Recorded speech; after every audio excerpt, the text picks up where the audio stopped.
जिला परिषद primary digital Urdu school Khamgaon, taluka Shevgaon, जिला अहमदनगर। सफ़ा नंबर 43। सबसे लंबा, सबसे छोटा। सबसे लंबा, सबसे छोटा।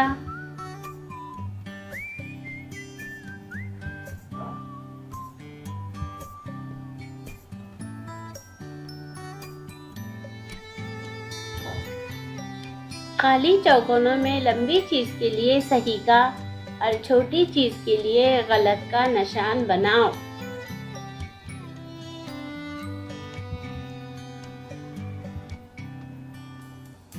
सबसे लंबी चीज कौन सी है? इसमें सही का निशान।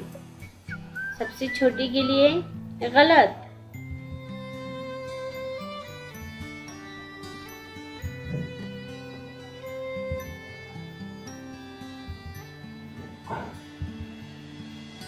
सबसे लंबी चीज के लिए सही का निशान, सबसे छोटी चीज के लिए गलत का निशान।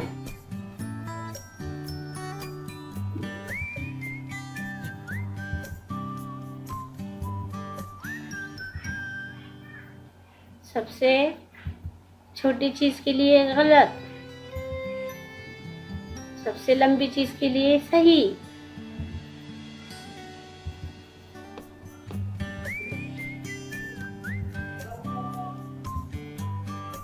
सबसे लंबी चीज के लिए सही, सबसे छोटी चीज के लिए गलत।